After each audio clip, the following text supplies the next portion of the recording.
Hello, everyone, and welcome to another episode of SportsTuppy.com. We are gathered here today. मैं आपका host साहिल कपूर, अविनाश कुमार और अमृत संतलानी आज gather हुआ है क्योंकि एक बहुत बड़ा मैचअप आ रहा है। यस, श्रेयस अय्यर अपनी पुरानी टीम के सामने खेलने जा रहे हैं। Delhi versus Kolkata. It is Shreyas Iyer versus Rishabh Pant. Shreyas Iyer versus Delhi, his old team. तो कल के मैच के प्रीव्यू के लिए मेरा सिर्फ एक ही सवाल है। क्या दिल्ली में इतना दम है कि इस हाई फ्लाइंग कोलकाता को वो रोक पाए? Avinash ji, the floor is yours. हाँ, जैसे कि वी नो कि T20 is a very fickle format. Any team can beat any one on their given day. तो बिल्कुल कह सकते हैं, क्योंकि दिल्ली का जो टॉप ऑर्डर है, अगर वो फायर कर दिया तो उसमें से कुछ ऐसे नाम है जो कि अकेले दम पे भी मैच जिता सकते हैं।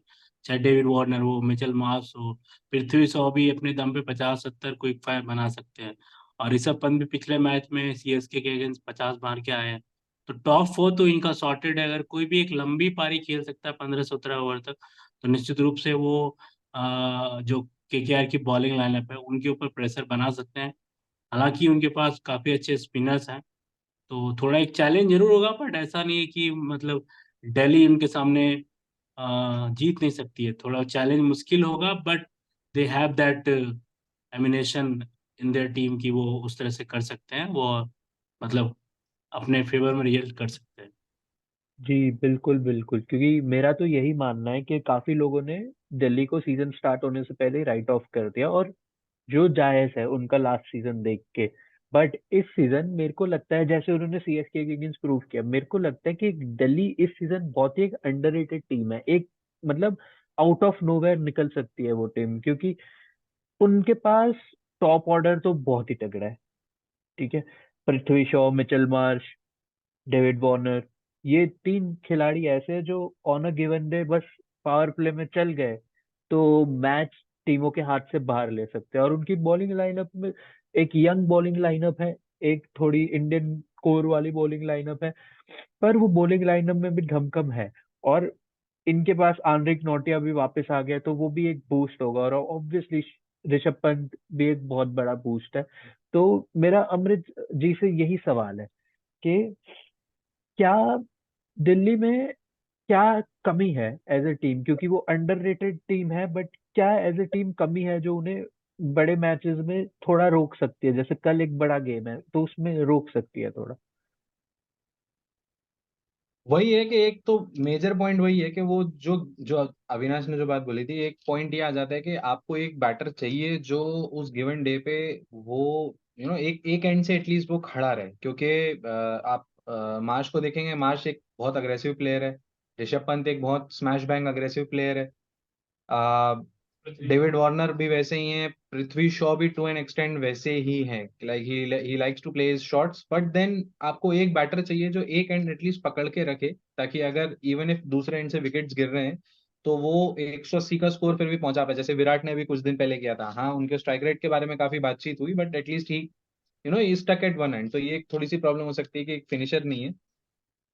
तो आई थिंक वो एक प्रॉब्लम है जो उनको मैचेस में थोड़ा सा परेशान कर सकता है। क्योंकि अगर अक्षर ऊपर बैटिंग करने नहीं आता है, अगर अक्षर नीचे बैटिंग करने आते हैं, पिछले साल भी अक्षर की बैटिंग को लेके बहुत बातचीत हुई थी कि उनको ऊपर बैटिंग क्यों नहीं करा रहे हैं। तो अगर उनके पास वो ऑप्शन है तो फिर मेरे हिसाब से उसे वैसे यूज करना चाहिए।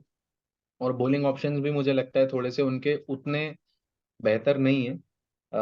तो मुझे लगता है कि ये दो फैक्टर्स शायद हो सकते हैं, थोड़ा सा जो डिफरेंस रख सकते हैं दोनों टीम के बीच में। बेसिकली उनका जो लोअर मिडिल ऑर्डर है वो थोड़ा सा चिंता का सबब है, हम्म। क्योंकि अक्षर पटेल को वो सही से प्रमोट भी नहीं कर रहे हैं। और जो उन्होंने ऑप्शन चुना है इस बार, क्रिस्टन स्टेप्स का और सुमित कुमार का, स्टेप्स भी अभी तक उनके लिए उतना नहीं चल पाया, और सुमित कुमार को तो बेसिकली उन्होंने ज्यादा अच्छे से यूज ही नहीं किया पिछले मैच में। ना उनसे वो उन्होंने बॉलिंग कराई, ना उनसे बैटिंग कराई। तो मैं चाहूंगा कि ये कुमार कुसागरा, जिनको कि काफी ज्यादा अमाउंट देकर उन्होंने पिक किया है, कि उनको वो चांस दें और ट्राई करें, देखिए कैसा वो करते हैं IPL में। जी जी। तो हम बात करते हैं कोलकाता की। बड़े ही अच्छे लय में उन्होंने सीजन स्टार्ट किया है, तो काफी दो काफी देखा जाए तो काफी तगड़ी जीत। पहली जो जीत थी वो उन्होंने एक डिफिकल्ट पोजीशन से एक डोमिनेट कर लिया वो मैच, और फिर वो डोमिनेंस से जब हेनरिक क्लासन का बल्ला चला उसके बाद मैच एक लूजिंग सिचुएशन से जीत के आए। और जो दूसरी जीत रही बेंगलोर के अगेंस्ट, उसमें तो बस बेंगलोर को उन्होंने they blew Bangalore away, simply blew Bangalore away, मतलब बैंगलोर कोई मैच ही नहीं थी उसमें। और इधर मेरा सवाल है कि सबसे बड़ा जो मेरे हिसाब से जो फैक्टर एक एक तरफ का अकाउंट में निकला आ गया है, वो वो एक खिलाड़ी जो उनके लिए हमेशा परफॉर्म किया है, पास में भी परफॉर्म किया है, but Sunil Narine as an opener एक फिर से वो लहर में आ गया। भले ही आप बैंगलोर एज ए ग्राउंड की बात कर ले, बट ये मैच वाइजैक में है, पर फिर भी सुनील नारायण पावर प्ले में एक प्लेयर जिसको बस एक फ्री कार्ड है कि जाओ अपना बल्ला घुमाओ, तुम आउट भी हो गए तो भी टीम को कोई दिक्कत नहीं है, तो वो कितना इम्पैक्ट करता है टीम डायनेमिक्स को, और वो मिडिल ऑर्डर पे कितना प्रेशर रिलीव करता है। Personally I don't like that move, मेरे को लगता है कि वो मूव काफी आउटडेटेड है। बट चूंकि आरसीबी के अगेंस्ट छोटा ग्राउंड है और उनके पास जो बॉलर्स हैं, उन्होंने एक गलती करी उस दिन की, उनको लगातार शॉर्ट पिच बॉल डालते गए। और मतलब अगर उन्होंने 50 रन बनाए तो उसमें से 20-30 रन तो उनके टॉप एजेस से ही चले गए थे। बट दिल्ली की एक चीज अच्छी है कि इनके पास स्विंग बॉलर्स काफी अच्छे हैं। अगर केकेआर फिर से वो ट्रिक अप्लाई करती है और सुनील नारायण को ऊपर भेजती है, और मेरे को लगता है भेजेगी, क्योंकि they have nothing to lose with Sunil Narine, क्योंकि वो नीचे भी वो बैटिंग में वो कुछ करेंगे नहीं, अगर ऊपर से कुछ भी रन आ गए तो उनके लिए वो एक बोनस ही है। बट उनके पास, दिल्ली के पास ये है कि उनके पास खलील है और ईशांत है, दोनों ने जिस तरह से पिछले मैच में सीएसके के अगेंस्ट बॉलिंग करी है, काफी अच्छा स्विंग बॉलिंग उन्होंने किया, और उसी ग्राउंड पे मैच है। तो अगर उनको फिर से वो शाम वाली कंडीशन मिली और फिर से वो स्विंग मिली, तो फिर सुनील नारायण को मुश्किल हो सकती है। यहाँ तक कि उनके जो टॉप ऑर्डर बैटर्स हैं, वेंकी अय्यर, थोड़ा सा मुझे टेक्निकली वो भी लगते हैं कि उनको भी स्विंग में प्रॉब्लम हो सकती है। बेसिकली बड़े बड़े बैटर्स को अच्छा स्विंग अगर हो तो खेलने में प्रॉब्लम होता है, हमने काफी देखा है क्रिकेट में। तो एक चीज ये एडवांटेज, एक चीज यही यही मतलब केकेआर को थोड़ा सा सोचने वाली बात होगी। और शॉर्ट बॉलिंग तो जैसा कि आपने पहले बताया था इंट्रो में कि श्रेयस अय्यर अपनी पुरानी टीम के अगेंस्ट खेल रहे हैं, तो उस टीम में उस समय एंड्रिक नोकिया भी थे, उनको तो अच्छे से हम्म। पता ही होगा कि उनकी कमजोरी है शॉर्ट बॉलिंग। तो वो भी हमें एक चीज देखने को मिल सकती है। बाकी जानना चाहूंगा अमृत से कि क्या लगता है, मतलब कोलकाता की वीकनेस वैसे तो ज्यादा नहीं है, बट क्या चीज दिल्ली एक्सप्लॉइट करना चाहिए? पैट कमिंस कोशिश करेंगे कि वो जो एक हवा चल रही है कि इतने sorry Mitchell Starc, I am sorry PAT Cummins हाँ, कह दिया मैंने, कि कोशिश ये करेंगे कोई कि नहीं। वही जो एक हवा चली हुई है कि मोस्ट एक्सपेंसिव बॉलर जो है वो पैसे के साथ भी और रन्स के साथ भी थोड़े एक्सपेंसिव रहे हैं, अभी तक वो लय नहीं पकड़ पाए जिस लय के कारण वो जाने जाते हैं। ऑल्दो हम सबको पता है कि वो इतने वर्ल्ड क्लास प्लेयर हैं कि on any given day he can win matches on his own. तो आई थिंक वो एक फैक्टर है जिनको थोड़ा सा प्रेशर में डालने की कोशिश करेंगे। सुनील नारायण की जैसे आपने बात की, सिर्फ बैटिंग के साथ नहीं बॉलिंग के साथ भी, अभी हाल ही में अपना 200 मैच खेला था, उस वाले मैच में काफी अच्छी, he won the man of the match award that day. तो मुझे लगता है कि उनका एक बहुत बड़ा रोल रहा है, और आंद्रे रसेल का आई थिंक एक बहुत बड़ा रोल रहा है। 4 ओवर कंप्लीट किया आंद्रे रसेल ने पिछले मैच में, जो कि पहले जो आंद्रे रसेल एक जो प्लेयर थे वो एक, अगर शायद मैं थोड़ी सी एक तुलना करूंगा, I don't know if it's right और रॉन्ग, एक कैरन पोलार्ड टाइप का उनका रोल होता जा रहा था कि कैरन पोलार्ड से हम, you associate him with big shots but you don't expect him to bowl out his 4 overs. But अगर आंद्रे रसल एक कप्तान को 4 ओवर का ऑप्शन दे रहे हैं, तो मुझे लगता है कि वो एक बहुत बड़ा फैक्टर, एडेड फैक्टर है। श्रेयस अय्यर के पास एक बहुत बड़ा बूस्ट हो जाता है, even though any given day अगर आपको पता है कि स्टार्क अगर उतना अच्छा बॉलिंग नहीं कर पा रहे, अगर आपके पास रसल से आप 4 ओवर करवा सकते हैं, फिर आपके पास दूसरे ऑप्शंस भी हैं, तो मुझे लगता है वो एक ऐसा एडेड एडवांटेज केकेआर के पास रहेगा। बट वो मेरे हिसाब से डीसी यही ट्राई करेगी जितना ज्यादा हो सके उतना केकेआर को प्रेशर में रखे, उन बैट्समैन को चांस ना दे जिन बैट्समैन के बारे में आपको पता है कि वो, जिनको आप समय दे देंगे और उसके बाद फिर वो अगर सेट हो गए तो फिर they can completely blow the opposition away. जी जी बिल्कुल, जैसे हाँ आपने मतलब डीसी का जो बेस्ट चांस मुझे वही लग रहा है कि अगर वो ऊपर से विकेट ले लें और कोलकाता को हम्म। थोड़ा अंडर प्रेशर कर हम्म। पाए। प्रेशर कर पाए, बिल्कुल जी बिल्कुल, क्योंकि जी फिल जी सॉल्ट भी बहुत अच्छा स्टार्ट कर रहे हैं, नारायण ने भी अच्छा स्टार्ट दिया था, दोनों बहुत टाइम नहीं ले रहा है। ऐसा नहीं है कि ये एक बैट्समैन थोड़ा स्लो खेल रहा है और दूसरा थोड़ा सा फास्ट खेल रहा है, दोनों बहुत तेज स्टार्ट कर रहे हैं। तो वहां एक मुझे लगता है अगर किसी एक पे भी थोड़ा सा प्रेशर बनाएंगे तो शायद दूसरा रिस्क ले और उसके बाद फिर वहां विकेट अर्ली विकेट्स हमने देखा मुंबई के भी जल्दी गिरे तो थोड़ा प्रेशर बना, आज आरसीबी के भी विकेट्स गिरे जल्दी। तो अगर आप जल्दी विकेट ले लेंगे पावर प्ले में तो वो एक तरीके से देखा जाए आधी लड़ाई तो फिर शायद आप जीत जाते हैं। फिर नीचे मिडिल ऑर्डर के ऊपर बात आ जाती है, आपकी बॉलिंग के ऊपर भी बात आ जाती है, ग्राउंड कंडीशंस, सारी चीजों पे बात आ जाती है। बट इट्स वेरी क्योंकि इंपॉर्टेंट दैट यू स्टार्ट। इनके जो मतलब मिडिल ऑर्डर के एक तरह से मेन प्लेयर है नीतीश राणा, वो अभी इंजर्ड है। इंजर्ड और है पिछले बिल्कुल। मैच में उन्होंने एक अंडर 19 का जो प्लेयर है, शायद उनको चांस दिया था इन्होंने, केकेआर ने, बट उनकी हाँ बैटिंग आई नहीं। तो इस मैच में अगर हो सकता है कि उनकी बैटिंग आए तो उनके ऊपर भी प्रेशर होगा। तो बेसिकली वही उनका बेस्ट सिनेरियो वही है कि वो अगर वो ऊपर से विकेट ले पाए।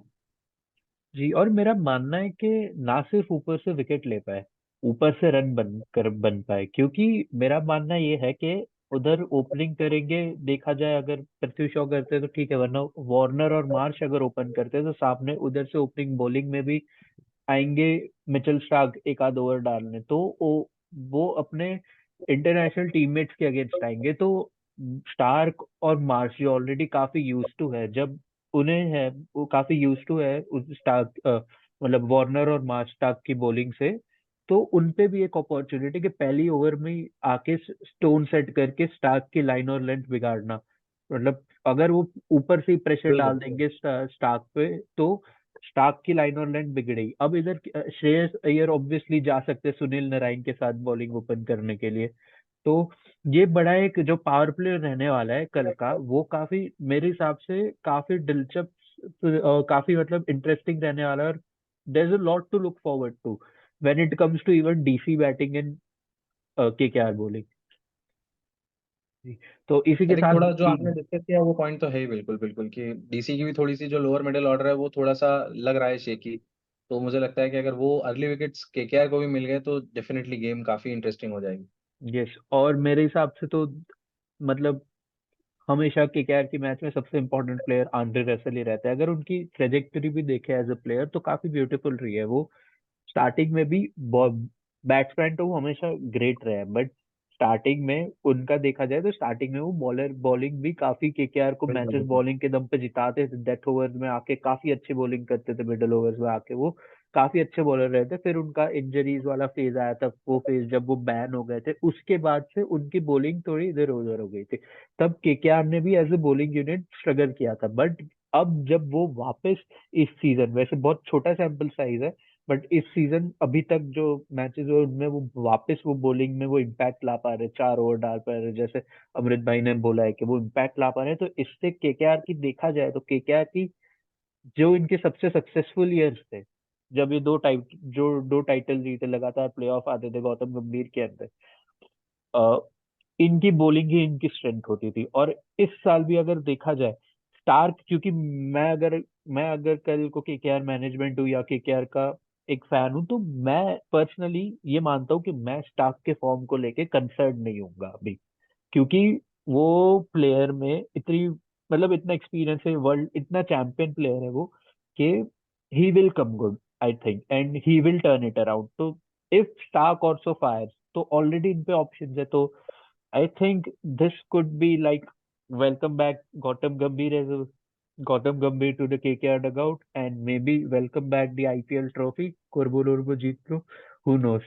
तो बस इसी साथ कल के प्रेडिक्शंस ले लेता हूँ मैं फटाफट। अविनाश जी और अमृत जी, आप बताइए आपके क्या प्रेडिक्शंस है। हाँ, I personally want Delhi to win, ताकि जो कॉन्टेस्ट है, मतलब टूर्नामेंट में जो इंटरेस्ट है वो बना रहे। मतलब नीचे की टीम ऊपर आए तो थोड़ा एक वो जो कम्पिटिटिवनेस है वो बना रहे लीग में। एंड अदरवाइज जो ऊपर की टीमें अगर जीतती रहेंगी तो फिर वो लीग का जो थोड़ा इंटरेस्ट है वो कम हो जाएगा। जी जी, एंड अमृत भाई। मैं पर्सनली चाहूंगा कि केकेआर जीते, क्योंकि एक तो थोड़ा ऐसे स्कोर भी लेवल होना चाहिए। दूसरी चीज ये कि आई थिंक एक अच्छा स्टार्ट मिल गया है उन्हें। और मुझे लगता है कि दिल्ली थोड़ी सी स्लाइटली शेकी लगी है, तो विथ ऑल ड्यू रिस्पेक्ट मैं चाहूंगा कि केकेआर जीते। They've been in good form and it's been a long time जब से वो वैसी डोमिनेंट केकेआर नहीं लगी। इस सीजन अच्छे से स्टार्ट किया है, तो hopefully they can go on and win the third trophy. जी जी, होपफुली वो स्टार्ट बरकरार रहे, ये एसआरके के सारे फैंस दुआ करेंगे। बट मैं ऐसे इतना कहूंगा कि मैं भी कल चाहता हूँ, मेरा प्रेडिक्शन ये है कि डीसी जीतेगा। वैसे मैं तो चाहता हूँ कि हर गेम आईपीएल का ट्यून इन करता तो मसाले के लिए करता हूँ, और मैं हर गेम चाहता हूँ सुपर ओवर जाए। मैं कैलकुलेट करता हूँ कि सुपर ओवर कैसे आ सकता है इस मैच में, पर मुझे कल का मुकाबला सुपर ओवर जाते हुए दिखता है, और सुपर ओवर में डीसी जीतते हुए दिख रही है। That is also very bold prediction. Yes. तो तो अभी तक तो एक भी सुपर ओवर हुआ नहीं है, अगर कल हो गया तो will be cherry on top, मजा आएगा, यस। देखते हैं। और यार मैं पंजाब फैन हूँ, मैं तो बोलूंगा ही, क्योंकि हम ऐसी टीम है जो 2 बार सुपर ओवर खेल के ही जीत सकती है। तो मैं तो चाहता हूँ मैं। Underdog backing underdog. Yes, obviously. हमारे नॉर्थ नेबर्स को बैक नहीं करेंगे तो कौन करेगा। जी जी। ओके, तो right. Thank you for tuning in everyone. It's been great, and let's look forward to the match, और कल मिलते हैं विद द मैच रिव्यू।